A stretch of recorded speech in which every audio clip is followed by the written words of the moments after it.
Well, good evening, everyone. Or wait, what time is it? 4:18.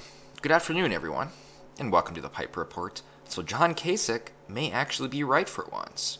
He says that the two-party system is dying and predicts a multi-party future. And I've been saying this for quite a while. I know my subscribers probably have heard me say many times that I believe the two-party system is dying, and I think the next party you will see the Democratic Party dissolve. And it's going to be broken into the progressive wing and then just your regular Democratic centralists. And I think we're already seeing this with California not endorsing Dianne Feinstein right here. She is basically the foremost corporate Democrat in Congress. She's been there one of the longest, next to Pelosi, and she's everything about the corporate Democratic Party. For instance, she believes in Obamacare, but not universal health care, and she believes in basically funding big donors and receiving money, aka bribes from corporations for votes, etc., etc. So I have predicted quite a few times that although I hope it would be the Libertarian Party branching out and becoming more prominent in the future, I think we'll see the dissolution of the Democratic Party first, and we will see a rise of the progressive wing of the Democratic Party. But I think John Kasich is correct on this, that the two-party system is dying, because if we actually look at those in Congress, Republicans in Congress are pretty much no longer conservative. And I think real conservatives don't like that. Likewise, the progressive wing is growing, and they see corporate Democrats in Congress who are doing nothing that they want, and they're getting tired of that as well. I know, like, Secular Talk, Kyle Kulinski, he's basically, or him and Chank started like a Justice Democrats movement. And I know that's kind of gaining ground, but yeah. I guess the only good thing about John Kasich is that he is a fan of 21 Pilots. Ohio Governor John Kasich, one of the loudest Republican critics of Trump, said Sunday that both parties are failing American citizens and that a multi-party system could materialize sooner rather than later. In an interview on ABC's This Week program, Mr. Kasich, who has been rumored to be mulling a primary challenge against Mr. Trump in 2020, though he said Sunday he has no plans to mount such a run, said Americans, particularly young people, are increasingly disillusioned with both parties. I think he is really considering running against Trump.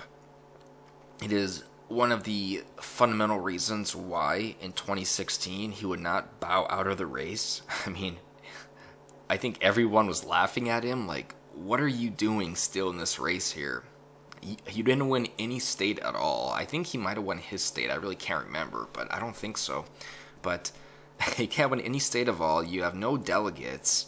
It's either going to be Trump or Cruz, mostly Trump because he's dominating, and yet you are just here, just hanging around. And it wasn't until Cruz dropped out that you dropped out finally. So I think he has dreams of, well, presidency. I think he has dreams of doing something big with his life. And with that, he just doesn't think that he can fail. That's why he stayed in there. And it wouldn't surprise me if he does challenge Trump in 2020. It seems like that would be in his personality. That's the type of mentality that he would have. But anyways, what he says now, younger people being disillusioned by both parties, I agree with that.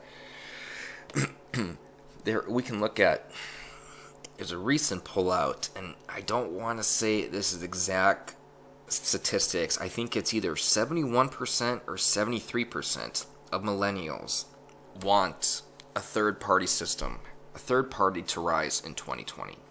So 3/4 of millennials are looking for a third party.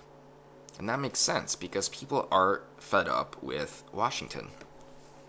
That's why you will see many people on the right and many people on the left coalesce and discuss topics with each other, because when it comes down to it, it really isn't a battle anymore between right and left. It's a battle between the establishment and the non-establishment.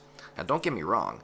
There are those on the left that, well, I call regressives, but other people call them neo-Marxists, social Marxists, and things of that nature, where there is always going to be a battle against them. But you can actually find some sane people on the left, and those on the left can find some sane people on the right. And they are able to congregate, and they are able to discuss topics that they may disagree with, but they're able to discuss them, and they're able to realize that the main issue isn't left or right-wing politics. It is establishment versus non-establishment. It is the government having complete power over the people, when it is the people that should have complete power over the government. That is why on this channel, I try to talk with as many people as I can that I disagree with on a fundamental level.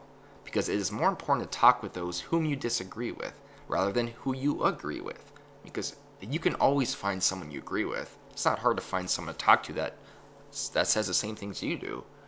But it is hard to find someone who disagrees with you. And it's even harder for most people to be able to sit down and have a conversation with that person without jumping and attacking each other and trying to denigrate each other's character.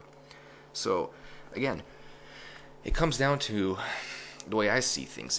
Like I said, there is always a sect of left versus right, but I think that's primarily against the regressive party on the left versus conservatives on the right. But I think now we are seeing a paradigm shift where it's left and right coalescing around each other and are fighting the establishment. And to this regard, I think we can transfer this mentality over to future elections, that the establishment is primarily considered to be Republicans and Democrats now. So people are looking for a third party. It could be the Green Party, it could be the Libertarian Party, and it could be the Progressive Wing, or a new party forming from the Democratic Party, which would be progressive. We are seeing, just based on attrition, that is the amount of people registering for the Libertarian Party, we see that it is indeed growing. However, we have to be careful that the Libertarian Party still maintains its fundamental ideology. And I bring that up because I know 40 Ounce, he did a video a while back basically going over some Machiavellian principles on how the Libertarian Party is essentially being destroyed from the inside out. It is being taken over by social justice warriors who are trying to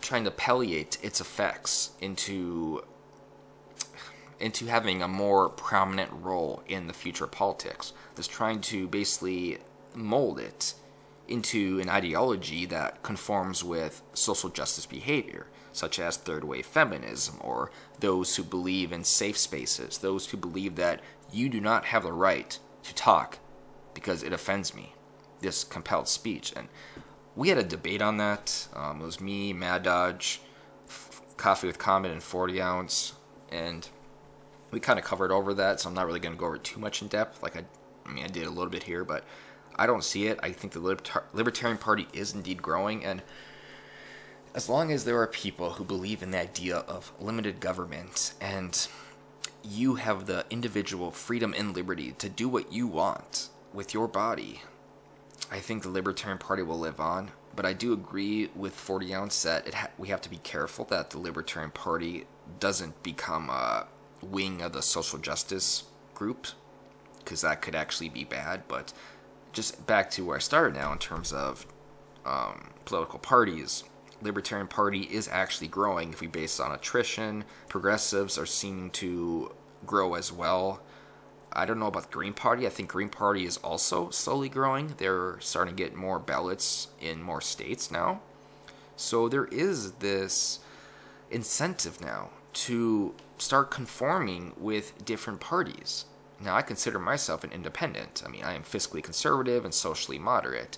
I do believe with a lot of libertarian principles, but I also believe with a lot of conservative principles, and I am liberal on some aspects as well. If I had to pick a label, it'd probably be a classical liberal or something. I really don't know, but so it is interesting. It is good. I'm actually all for this. I am all for this as long as this new political party that is being formed, as long as it's not a regressive wing. I don't mind a progressive wing, I don't mind a conservative wing, I don't mind even an alt-right wing, just not a regressive wing. Because God forbid if any type of regressives get any type of influence and power in Congress, we will see the destruction of our civil rights and liberties happen on a day-to-day basis. Because they don't believe in freedom of speech. They believe in the freedom of not hearing people speak. And to do that, you may have to forcefully stop people from speaking their mind. And that is against everything this country was founded upon. That is against the free flow of ideas that upsets the sociological structure of a country. It is very important to not live in an echo chamber. It is very important to be able to talk about what you want to talk about without being shut down, without being attacked, without being belittled because you believe in this or you believe in that. So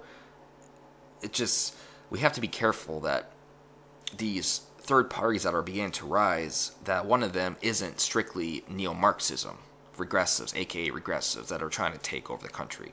And I think for the most part, I know a lot of progressives who are against that, who are against these third wave feminists, who are against these safe space advocates, these neo-Marxists. So as long as the right, or rather sections of the right, can work with the left to some regard to stop the establishment corruption and also stop the spread of neo-Marxism, I think it is a win overall. But let's go back to the article here. I want to support candidates who I believe want to take the high road, those that want to create discord, and those that want to put the party in front of the country. I'm not showing up, he said. I will tell you another thing. We may be beginning to see the end of the two-party system. I wonder if actually, I read that already. I think I did. I'm starting to really wonder if we are going to see a multi-party system at some point in the future in this country, because I don't think either party is answering people's deepest concerns and needs. As for his political future, Mr. Kasich said he's not giving much thought to another presidential bid. I don't think about it. You know what? Because I can't predict the future, and I can't do what is going to be expected of me at some level to serve my country. I don't know what that means. I'm sorry, I just don't know. Yeah, I think he has aspirations, though. I think he has aspirations for the presidency. And do I sit around at night and think, do I want to go through running for president again? Did you ever try it? Go try it once and give me a call. See how much fun it is. We'll see what the future brings. Yeah, see how much fun it is. It sounds like he didn't have fun doing it. Well, then why not drop out of the race when it was clear to everyone you're going to lose? Rubio dropped out before you, and Rubio had a much better chance than you ever could, so yeah. He may not have liked it, but you pretended like you did, so... And yeah, it wasn't based on duty. I have a duty to serve. I have a duty to run for president, even though when I'm going to lose. I don't know. I was never a fan of John Kasich. Never was, but he is right for once, so who'd have thought? It is possible. And I'm done.